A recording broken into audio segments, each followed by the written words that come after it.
This is Things Police See, First-Hand Accounts, with your host, Steve Gould. Hey guys, welcome to the podcast that interviews active and retired police officers about their most intense, bizarre, and sometimes humorous moments on the job. I am indeed your host, Steve Gould. Thank you for joining us here. Welcome to all the new listeners, and thank you everybody for the continued rating and reviewing on Apple Podcasts. I ask every week, and you guys deliver. Appreciate that. A 5-star review, maybe write some words down. Definitely helps us kind of be in the top of the pile for law enforcement podcasts. So thank you for that.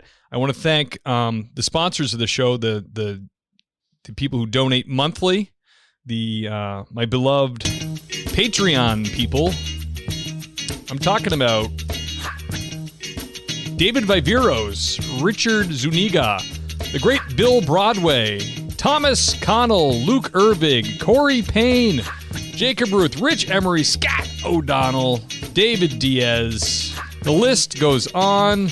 We have Parker Brower, Tammy Walsh, Sean Clifford, Braden Walker, Sasha McNabb, Corey Payne, Mike Wynn, Nathan Gowan, Jason Lau, Dylan Perozic, the great Sarah Pomeroy, Lauren Stimson, Alex Wazik, Brandon Hooker, Jake Pinito, Joe Shoemaker, James Rose, Seth Wright, Tony Fahey, William James Long, Andy Biggs, Chris June, Adam Mihal, Gary Steiner, and the great Lane Campbell. You guys, the list is getting long, and I love it. I so appreciate you guys, your continued support. It's amazing. Honestly, I'm going to have to break this list up, do like one in the beginning and one at the end, because it's a good problem to have, but it's getting longer. So appreciate you guys. A lot of you guys have been here since the beginning. A lot of you guys have been with the show for over 3 years. So I really do appreciate and love you guys. Thank you so much for that. Today we have episode number 114, guys. 114, which is awesome. And if you're new, I implore you to binge listen. The content is evergreen. It's just the men and women of law enforcement telling their stories, totally uninhibited, how they experience them, to help you gain a better appreciation for what they do out there. Just rip through them. I get a lot of emails like that. I've listened to all 100 plus episodes twice. I love that. That's awesome. I love non-law enforcement listening too. That's really, really cool for me to hear that. So go ahead and do that, especially if you have a job or a big commute to work, or you're at the gym, or you have a job when you drive around like a cop. It's actually, it's perfect for that. So without further ado, let's get the guest on. We had a little pre-interview meeting, and I didn't ask him if I should use his full name or not. So I'm not gonna until I get his permission when I bring him in. He's been on the job since 2007, where he started with the Indiana State Patrol. He now works for a rural sheriff's department in Indiana. He is currently assigned to narcotics, plainclothes, and he's on the SWAT team. So without further ado, let's bring on Ben. Sir, thank you for coming on. What's going on, brother? Hey, man. Full name, or is just Ben good? Ben's good. All right. I figured with the narcotics gig going on. It's great to have an Indiana guy on here. State Patrol to rural sheriff. How come the change? Why the switch? State police was it kind of wasn't the kind of police work I really wanted to be doing at the time. I didn't really see myself kind of helping the community in the way I can at this department. So I kind of just wanted to go to a smaller department where I was a little more known for my work and less known as a number, basically. I get it totally. Now in Indiana, when we're talking state patrol, are they more a highway patrol, or do they actually take rural parts of the state and like go to police calls and stuff?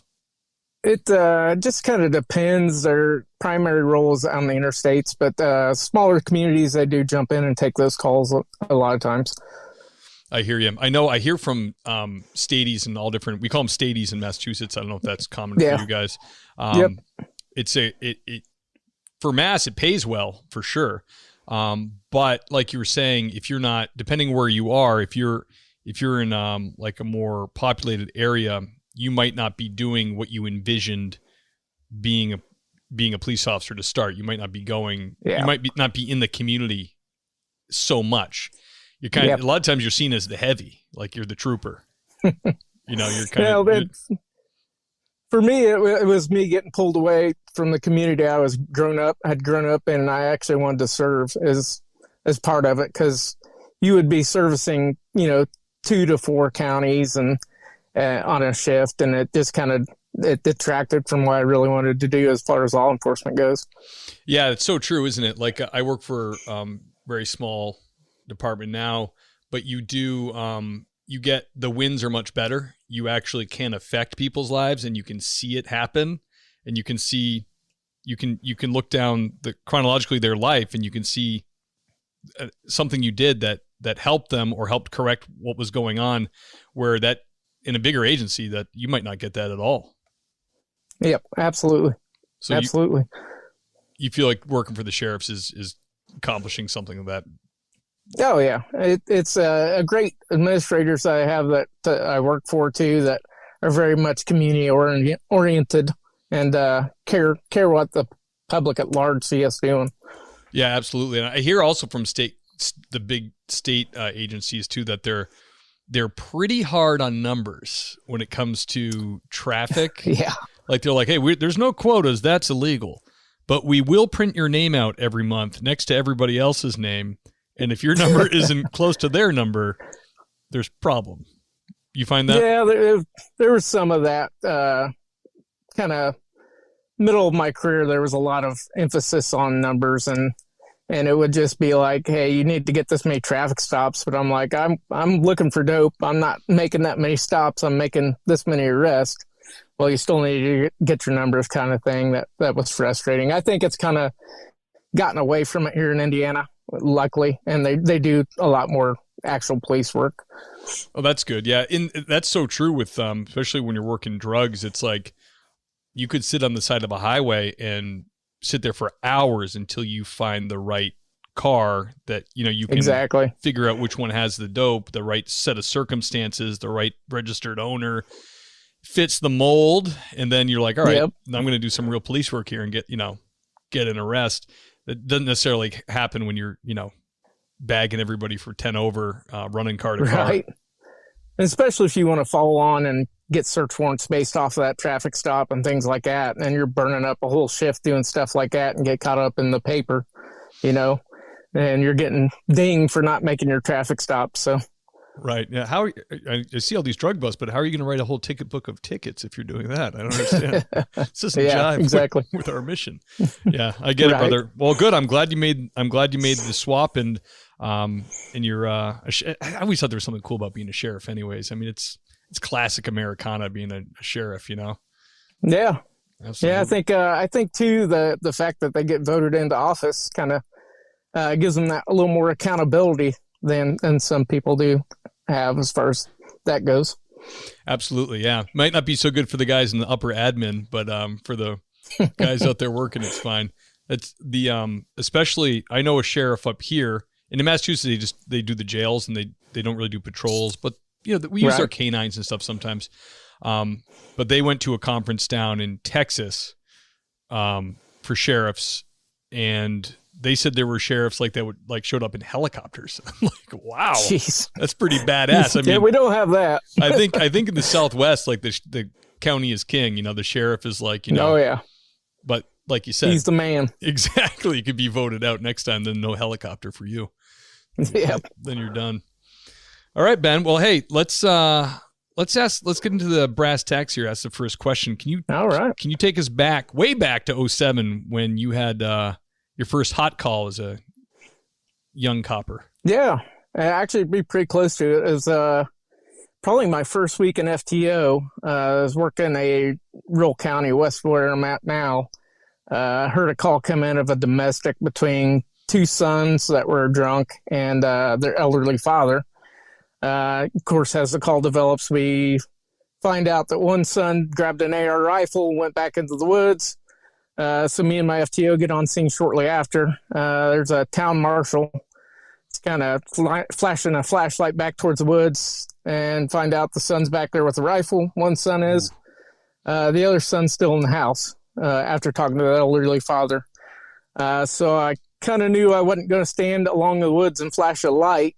waiting for the guy to shoot me with the rifle. Get that. So me and the FTO went into the house to make contact with the other brother. Kind of yelled his name, and as we came around the corner of his bedroom, he was slamming the bolt down on a 308 Spanish rifle. Damn. So these boys are both loaded up. Yeah, that kind of changed things because we were just going to try to make contact with him. He was actually, technically, we thought he was a victim when we first arrived on scene, and that kind of changed things. So basically retreated back into the adjacent living room and started calling him out, had pistols out, obviously. He refused to come out of the bedroom, but then his son arrived and basically just walked up to him and took the rifle away from him, yelling at him about how he was a drunk idiot the whole time. And after that, the fight was kind of on. So eventually got him into custody and jailed him, and then tracked the other son down on a warrant later. But damn, it was interesting. Absolutely. And you're standing in that living room thinking, nothing in this house is giving me cover from that rifle. Exactly. Yeah, it was pretty interesting. So I'd actually applied for that job when I was in Iraq on my first deployment with the National Guard. Oh, cool. And I was thinking, I wasn't thinking, first week home, you're going to have a rifle pointed at you. First week in the job, you're going to have a rifle pointed at you. But it was definitely an interesting perspective, I guess. Yeah. So damn, now did he make threats to the other brother? Is that why the other brother fled with the gun? Yeah, I believe it was just a scuff up between the two of them. The other brother grabbed the rifle. I think the second brother that had the bolt action, maybe his intent was to go find brother out in the woods, but I can't prove it. They were both pretty well hammered. Yeah, it's amazing. Alcohol usually has something to do with these calls. Absolutely. Damn. Yeah, it's the liquid courage. Yeah, tombstone courage. When Yep. How long did you have to wait before the other son showed up to kind of pull the rifle away from him? He was pretty quick. I don't even remember him showing up. Or like I said, we kind of retreated back in the living room. We're giving him verbal commands, and all of a sudden he just kind of walked in, and I'm like, I don't even know who this kid is, but he was calling him dad and yelling at him how he's being a drunk ass and being an idiot. So I didn't mind letting him take the rifle away from him. Oh, yeah, hell yeah. Was your FTO kind of like, hey, this is all you, or was he chiming in there? Oh no, he was pretty well tripping in there. It was my first week of FTO, so I was really not really supposed to be doing much anything, but so. Yeah, just crapping your pants. Yeah. I mean, it's not nothing I had ever seen before, but I was kind of like, this is different than, overseas stuff. This is a little bit of a different environment. Well, Ben, I would have been crapping my pants. I'll tell you that right now. That's a good first call. It was a good break-in. Yeah, absolutely. And how was your performance rated? I don't really remember. It must not have been bad. Did he give you a pat and you say good job when you left there or anything, or just back to Yeah, it wasn't that kind of FTO, but we're just kind of back to it, doing paperwork. So gotcha. Understood. All right, brother. Can you tell us about a strange or bizarre thing you've dealt with? Well, I've actually got two of these, if you don't mind. The first one Let it rip. Was shortly after I came on to the sheriff's department. I was still working patrol. We got a call for an unknown disturbance down in the southern part of the county, and I just happened to be the first one to get there. Happened to be close. It was domestic between the male and female. As I roll up to the house, the male standing in the doorway, he's yelling that she's in his truck. I'm like, okay. He's like, she's tearing the crap out of my truck. I'm like, all right. He goes, and my turkey shotgun's in there, because it was during turkey season. So, of course, he left it in his truck. Right. So, is that okay to do in Indiana? Yeah. Yeah. Okay. Everybody's got guns here. So, gotcha. So I hit the spotlight on the back of the truck, and I see the paneling from the interior flying and just being torn up, and a female just yelling. I give her verbal commands to get her out of the truck, and she pops up into the spotlight and completely unclothed. Whoa. I'm like, well, that changes things.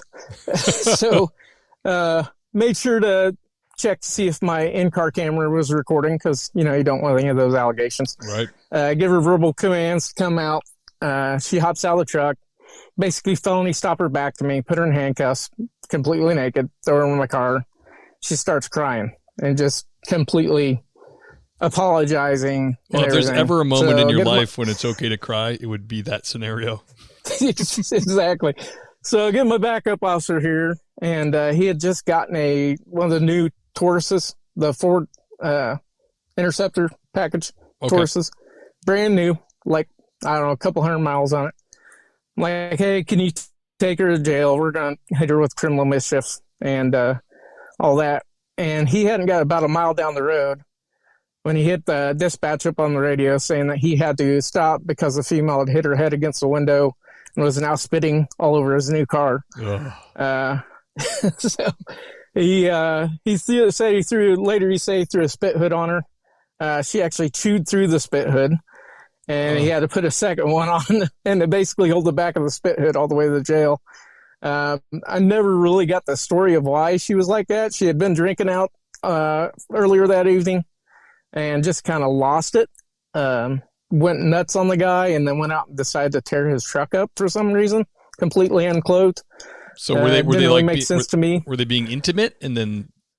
Yeah, so they'd known each other years. They'd known each other's years from years prior. He said that they were met at the bar, hung out, went home together, did whatever they did, and they fell asleep. She woke up and just started going nuts on him, and went out to his truck. So there was some underlying mental health issues there, I believe. So I'm sure alcohol didn't help it. He picked the wrong one that night. The times I've dealt with naked women that were crazy like that, it was like cocaine psychosis. Like, do you think she was doing uppers or coke all night or something? She may have been, but it seemed like after talking to him, there may have been a history of mental health kind of issues that were compounded, I'm sure, by the alcohol. It sounded like they had been at a bar for quite a while prior to this. Yeah. The mental health stuff there's an interview on this show about a guy that cuts his junk off, and I asked himself, and I asked the officer, I said, what was he on? And he goes, nothing. The toxology came back nothing. He was bipolar, and he was having an incident. I said, damn, I didn't know it could go that far. And he said, oh yeah, that's terrible. Yeah, the brain can be a terrible thing. Oh yeah, yeah, and I don't believe we ever got a tox on her, so I'm not really sure what that came back as. I suspect there was more to the story, but really didn't have much else to go on. Well, was the gun okay? The turkey gun unharmed? Yeah, the turkey gun was fine. Yeah. All right, so he was his good. truck, not so much. All the door paneling was ripped off the truck. Damn, like a raccoon. She ripped the radio out of the dash. Yeah, I don't know how she did it. Wow. I mean, she must just did it barehanded, or I couldn't figure it out. It's amazing that like mid doing that, she didn't have like a moment where she was like, I am completely naked, tearing apart the interior of a truck. What has my life come to? Yeah, I don't know. I don't know if like me getting there and hitting her with the spot and yelling at her must have snapped her out of it, but yeah, it was pretty wild. Damn, that is pretty wild, brother. Yeah. And then the second one I thought was probably pretty worthy of speaking of is when I was working narcotics. It's kind of a crazy story all the way around, but I had a target I was working. He was dealing meth and heroin. The interesting fact about this guy is at some point in time he'd had throat cancer. So he had actually like one of the tubes, the trach tubes that he had to hold over to talk. Right. Well, I guess he smoked methamphetamine out of it using his bubble. He just put it right in that trach tube. Why wouldn't you? So anyways, I get I get my informant all searched up, get her wired up, give her the money, kick her loose down the road. And about the time she gets to the house, I just hear all hell break loose, screaming and freaking out. And about 10 seconds later, they dispatch medics. I hear over my radio, they dispatch medics to the address my informant's in for an overdose. Oh. Come to find out that one of the people living in this house had overdosed sometime during the middle of the night and passed away and they didn't discover it until right when my informant was walking up to make this controlled buy of heroin. And so, yeah, the informant actually did CPR on the guy trying to bring him back, but he had been dead for several hours, so that really wasn't going to work. So it was one of those where I had to kind of have as a loss. Yeah, she didn't know any better. Yeah, she was pretty freaked out by the whole thing, but I just told her to come back out and we'd try it later. We did eventually get some more buys on that guy, but it was kind of one of those strange things that you don't really expect. Were you afraid, like, uh-oh, I've lost her. She's not going to want to do this again? Well, yeah, not only that, but I was afraid that she might say too much and try to do too much over the wire too. So I figured I better just get her out of there. The unfortunate thing is that informant did end up passing away of an overdose sometime later, probably maybe a year later. Oh, that sucks. Kind of a vicious cycle. Yeah, it seems to always be like that with informants. If they're trying to work off time or trying to cooperate, they always fall back into it. Oh yeah, it seems like they just roll right back into it once their charges are kind of done, and they don't have that kind of accountability of the somebody watching them and keeping them on task. It's tough, man. I've never worked drugs like that, but I know people have. And how much access do you give like an informant like that? Like, say you form a relationship with them because they're helping you and you're working with them, and you're like, yeah, you know what, this person, you know, they fell from grace a bit, but they're not a bad person. Are you taking calls from them on off time and kind of, you know, checking in with them? Or yeah, that kind of comes with the course. Part for the course that, like, you'll take the 1 a.m. phone call in the middle of the night saying, hey, I got stopped and my license is suspended or something like that. But you just got to set the tone early that, hey, you are working these charges off. You're an informant. We're not friends. You know, I will help you get treatment afterwards if you want to do this, and we can get you some treatment and get you down the right path. But I'm not going to come bail you out because you were dealing dope to somebody else or, you know, that kind of thing. So right. It's a fine line. You just got to set the tone and make sure they know early that, hey, there's a line we're not going to cross here. Do they, how often have you been contacted just about, like, have you ever had an informant just kind of like you? Be like, hey, I got a personal problem. I'd like to chat it out with Ben. They call you and, you know, they start asking stuff.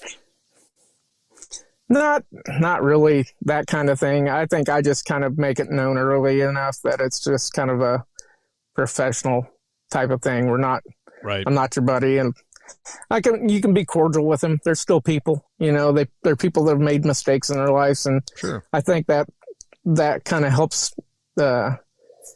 take some of the stress away from them as far as this stuff goes. But you also got to make it known that it's a professional agreement we're doing here and that we got to get this work done. Right. So you're not, you yourself, do you ever go undercover yourself, or is that kind of it's not around here.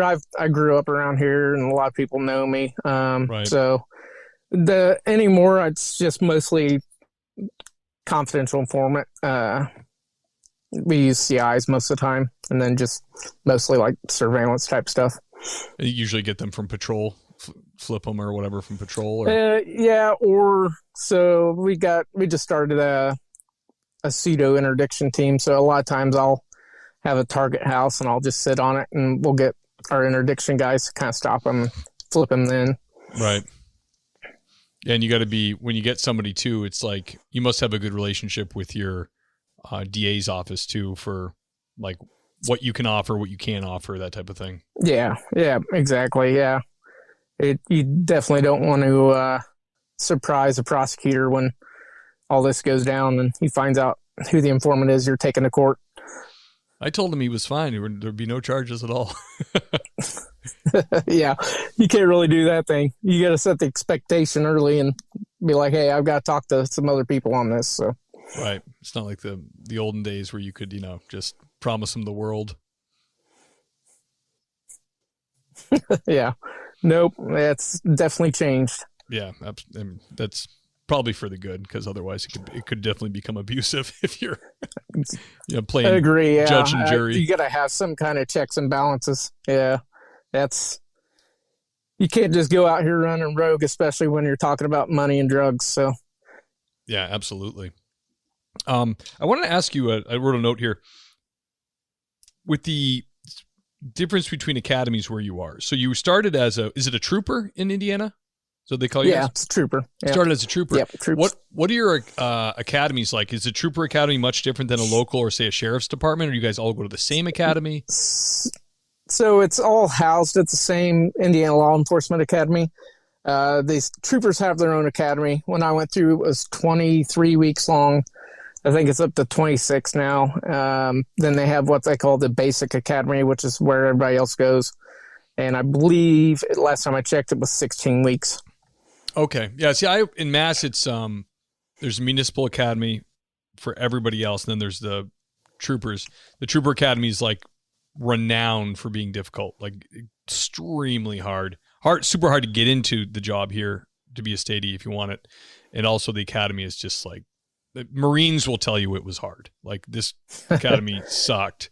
Yeah. And then the municipal ones are, it depends on the one you go to. Like some of them are very paramilitary. Some of them are more into report writing. Some of them are really into physical fitness. Sure. They all kind of vary. But in New Hampshire, in New England, I kind of like how they do it, where everybody goes to the same base recruit academy. And then if you're a trooper, you go off to trooper school and it's like a month extra, or a sheriff's department might have something extra. I know the game wardens. Oh yeah. That's great. Have their own thing, but it's kind of nice because it's like, while you're in the base academy, you form those relationships with all these other agencies, and they might have their own little specialty mini academy. I'm sure that the troopers in New Hampshire they go to a chew your ass academy for 4 weeks, and they get drill and ceremony smashed into them and all that. And I don't know what the other agencies do, but I always kind of like that versus Massachusetts, where it's like, I really don't even, I've never applied to be a trooper. I always wanted to be a local guy. My father was. I always liked that community aspect. But I really don't even know what the hell they do at their academy. I know it's state of the art. I know it's super hard. But, by the way, if you get the real short straw as a non-trooper, there is a municipal academy at the State Police Academy, which is supposedly just like 1 iota easier, but sucks. But you don't come out a trooper, you come out a municipal. So, it's just, I don't even know what they do at their academy. I have no clue. I like the idea of like a communal thing. And then if there's a specialty to your agency, you can go ahead and do that afterwards. So that's why I asked. Sure. I was kind of wondering. And our local DNR guys are game wardens. They do that same thing. So they'll go through the basic academy and then they kick out to their own game warden academy. But the state police is the ones that they have their own academy. And that's, I believe, 26 weeks long now. There are a couple regional academies, one in southern Indiana and one in northern Indiana, that are basically on the same Indiana Law Enforcement Academy program, 16 weeks, I believe. So you can't go through a city academy and then transfer into being a trooper. That doesn't happen. You'd have to go to a lateral academy. Actually, they're having one right now. Oh, okay. So I don't think they got like, I believe, 3 people that wanted to go to their lateral academy. So it's that's not that good. It's a tough sell. Yeah. Yeah. In Mass, it's like, I know plenty of people that went to the 22-week academy and then passed the trooper test, and 6 months later, they're in State Police Academy. They make you go through the entire other academy. So I know guys on the road now that were in academy for over a year, just getting yelled at for a year. It's like, yep. Oh man. I believe part of their tough sell is they were making it a 16-week lateral academy too. So just 16 weeks. If you've already been through, yeah, that's a little hard to sell to somebody that's got some experience. Yeah, I'll never forget in my police academy, we had a guy from New Hampshire who was a sergeant. He transferred to Massachusetts, and the MPTC had told his chief, yeah, he's good. But he didn't talk to the whole board. He just talked to one member. And when he got here, got on the job, was in field training, and the chief came to him and goes, hey, you got to go to the full academy. And the guy was almost in tears. That's ugly. He sold his condo. He moved to Massachusetts. He was a sergeant up there. and now he's running in formation Wow. with me every day. The guy was like, he just looked miserable. But yeah, that's terrible. yeah, that's a real bait and switch. That one, I would have been like, I'm going back Yeah. to New Hampshire. Peace out. Exactly. Yeah. All right, brother. Can you tell us about your most intense or terrifying call that you went on? Okay, so this one's still somewhat in litigation, last I heard, so it won't get into too much details. But being on SWAT team, most of your call-outs are initially they may start out as intense. We had one where it was a domestic issue, and it turned out this gentleman was a violent felon, had a firearm, at least one firearm in the house, also narcotics. So they decided to serve the warrant with the SWAT team. Had surveillance on the house as we were loading up our vehicle to roll down and serve the warrant. We were initially just going to contain and call it, surround and call out the house. As we were almost there, he starts up his truck, is messing around out in front of the truck. And so we decided we were probably going to have to take him down in the driveway. So I was probably third guy off the truck. I had a NFDD, a flashbang in my hand, was going to be throwing a diversionary device. Roll up to the house, jump off the truck. I toss my bang, and all of a sudden I see the guy running, pointing a pistol at one of my buddies. So a couple of us engaged the guy. He ran back into the house. He got hit several times in the arm. Ran back into the house. We took the garage. We could hear him yelling through the house. Finally comes back like he's going to walk out the garage door with he had like a short sword he had grabbed because the gun fell out of his hand when we shot him. Goes to the he was sword. yelling that he wanted to die. Yeah.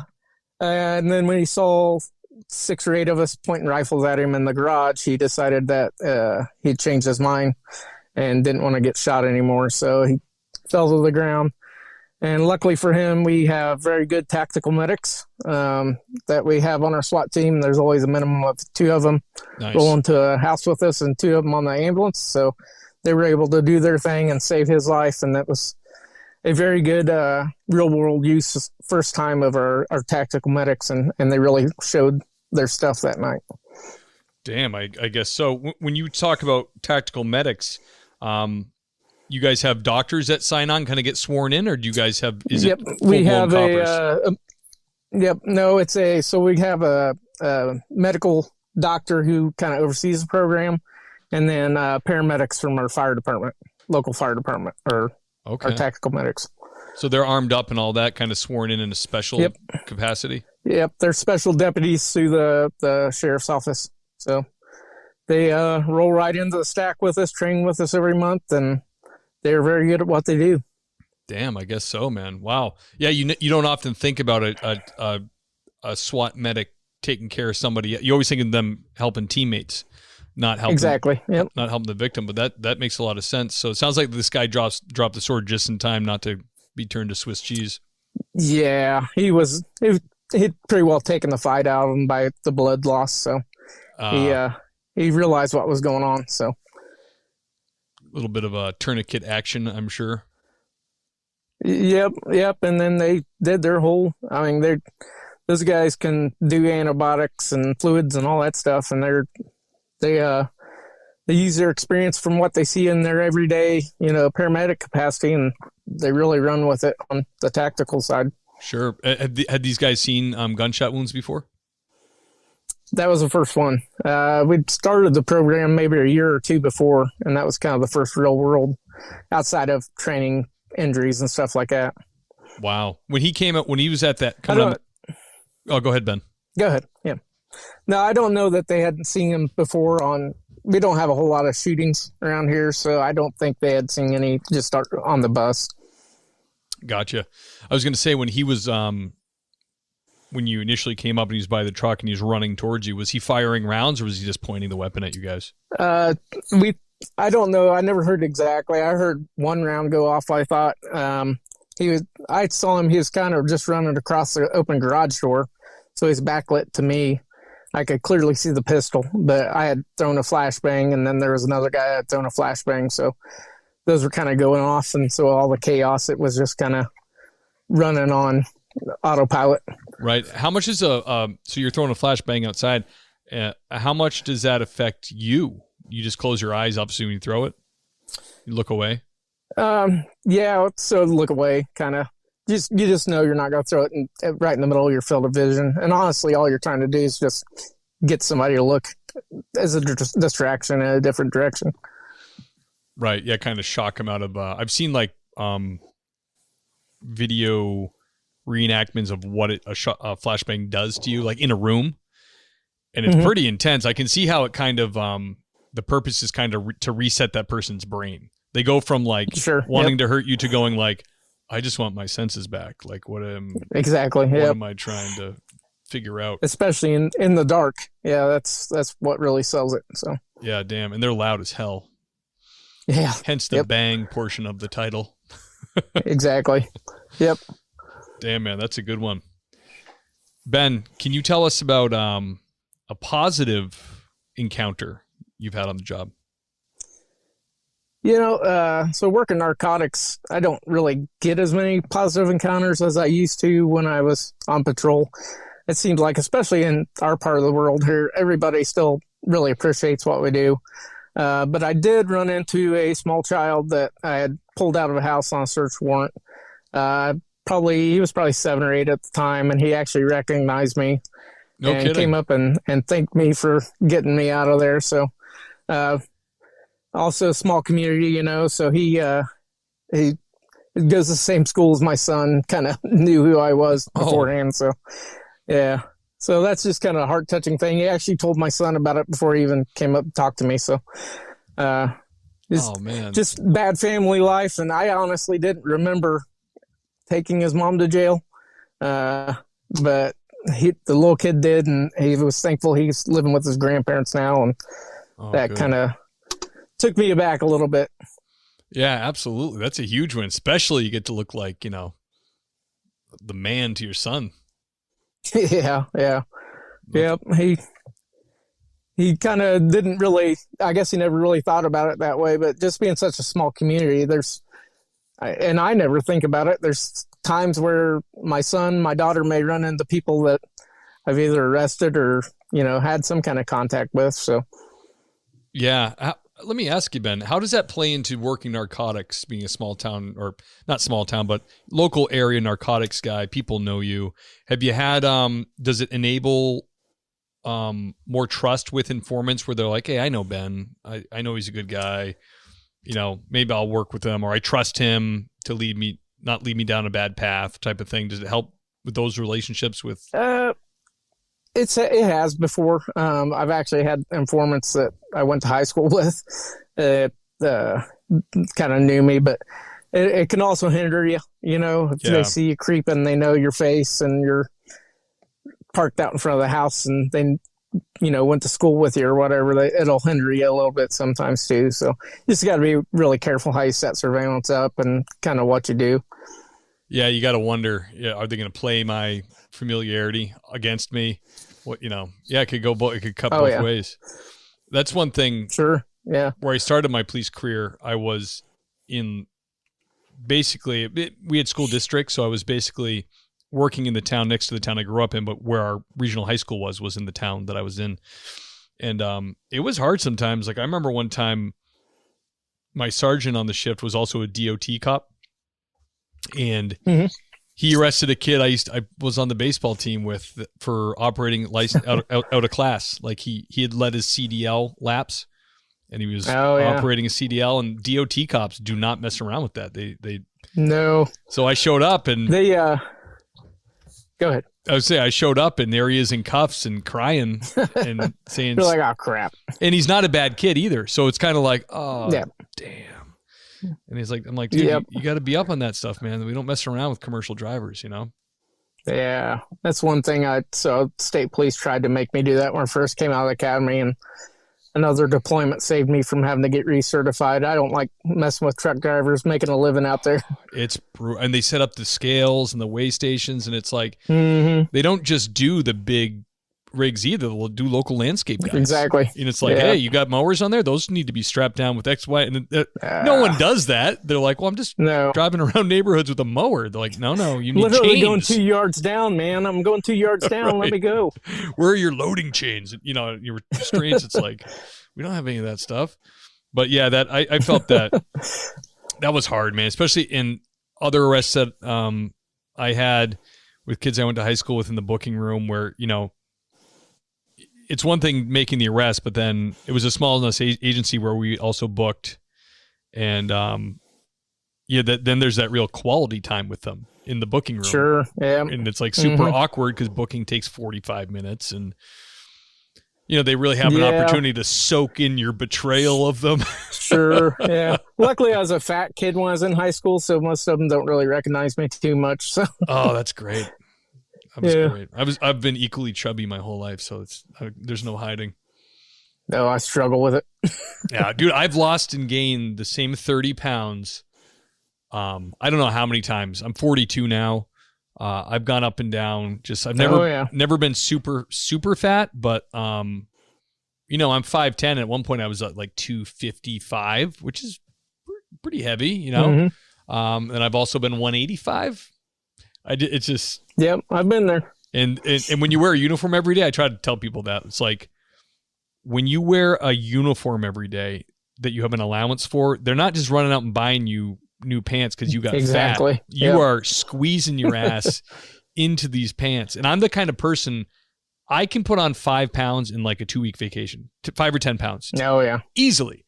So when we go on vacation, I come back, I look at my duty pants and I'm like, oh, I don't want to do this. And it's always, they never disappoint. It's always muffin top deluxe. But you're a narco guy, man. You get to do whatever. Yeah, jeans and t-shirt. Exactly. That's where it's at. I'd be handicapped by my weight if that was my job. You guys are too comfy. Yeah, the SWAT portion keeps me in check. So, is there? Oh, that's right. You're SWAT, so you can't let yourself go. Is there? If you were to promote, you have much rank built into narcotics there, or would you promote out of narcotics and go back to patrol? Yeah, I would promote out of narcotics into a patrol position. And would you do that? Would you want to be sergeant or something in patrol, or are you planted in narcotics? Not right now. You having too much fun? I really enjoy doing narcotics. Yeah, I love it. I come to work ready to work every day. There's always something I can do. And if you did get promoted, would you go like right to midnights? Is it like seniority bid? You'd be right to overnights? Yeah, it would be a night shift. We work 12-hour shifts, so there's a night, day, like 7 A to 7? shift, B shift. So, yeah, it's 5 to 5. Oof, I hate overnight shifts, man. I did it for 5 years, and I swear, I'm on evenings, and I just love it. I mean, if my salary was good enough, I would just do days if I could somewhere. Yeah.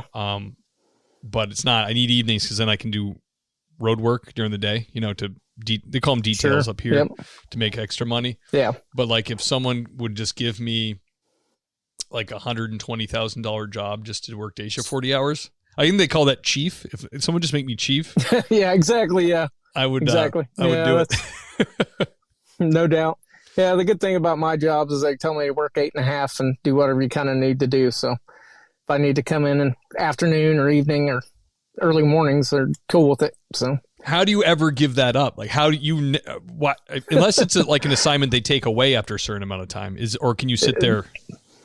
No, not to my knowledge. Now the next election, we could get a different sheriff and he could feel differently. So I just try to let my work stand on its morals and kind of, hey, if you want me to stay here, I'll stay here. If not, then I'll push the patrol car again. That's fine.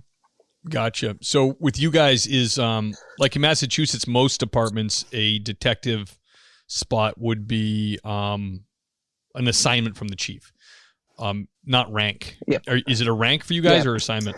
No, it's just assignment. There's some departments that have merited detective positions. Some sheriff's offices do, which means they'd have to get a merit board on board and like it's an actual rank. Right. But us, it's just an extra duty basically, or an assignment. We're all deputies, but we're just assigned to narcotics or investigations. Gotcha. Ben, are you in your car with no AC on right now? Dude. Yeah, it's not that hot here actually, but okay. This car's noisier, and I'll get out. It's a rental car, so. Oh, I got you. Well, I appreciate you having it off. You just look like you're getting hot, and I was like, damn, he's in the car. I'm not going to smoke out or anything. It's 75 degrees here, man. Oh, that's not bad. Let me roll the window down. Yeah, it's perfect. That's nice. Yeah, we've had some real dry air come through here. The last 2 weeks, the humidity here has been like you could cut it with a knife. Awful. But recently, it's been nice dry air. You can go up to 80, 85 with dry air and still be good. Another question for you, man. Real popular on the show. Advice for young coppers coming on the job. A lot of people listen to the show, and I'm flattered to say, no credit to me, all credit to the guests, as always. You guys are on here telling your stories. There's literally people that listen to you guys tell your stories, you guys and gals, and decide to become police officers. So is there any sage advice you could give to people looking into the job? Sure. So the first thing I would say is that academy is just the beginning of it. Never stop learning. Shout out to guys like Dennis over at Street Cop who make continued learning a real he's an animal. Needed thing. Yeah. You'll never stop learning tactical things. You'll never stop learning the law. Always be looking at that case law, and you'll always set yourself up for success. If you ever feel like you're comfortable in this job, then you probably need to get out of it. The second thing I would say is don't make this job your whole being. There's other things out there in life. Absolutely. Me, I'm a father first, a husband, a Christian man. I really enjoy our church and doing things with them. Oh, praise God. That's great. If you start making this about your whole life about the job, you're going to burn out really quick and you're going to go down the wrong path. So that was pretty much and the third thing, I guess, I would be stay in shape and just never get complacent when it comes to being able to fight, run, do all that stuff, shoot. It's perishable skills, and if you start down the path like I have in the past of becoming the fat boy, then it's hard to get off that train. And so just keep on it, especially once you're right out of the academy. Just stay on it and keep down that path, and you'll do fine. Yeah, absolutely, because they're going to make you be skinny, and just why lose that? Just do the minimum to keep that going.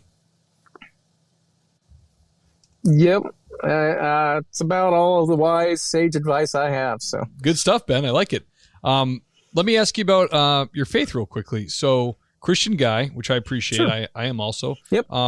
Is it a big help to you in your job when you deal with tough situations to lean on Christ? Absolutely. Yeah. There's been times, and I, like most people, I'm not a perfect Christian, and there's been times where I've let it slip, and no such thing. But it always comes back to you can't do this on your own, and luckily I have a wife that's a good Christian woman that keeps me in check too. Same. So if I start sliding, going off the path a little bit, she's like, hey, knock it off, stupid, and we got stuff to do. So that's you can't really do this job and not have some kind of faith, I don't believe. Absolutely. I agree. It's a beautiful gift. And I'm involved in my church, and I'm starting to be more involved in it. And it's nice. People at my church too, they really do see the value in the profession, and they really do see you as like a caretaker, for people. Oh yeah. It's just, yep. It's nice. And also you can, kind of, give that to your church too. You can kind of be that.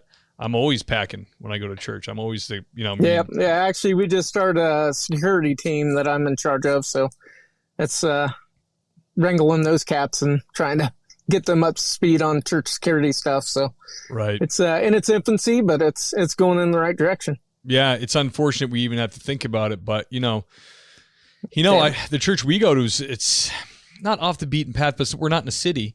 But people still wander in off the street asking for money and stuff, and it Sure. it scares people. It when you're not used to dealing with someone like that, or you're just a good Christian woman watching you're on land patrol watching the kids during service. Yep.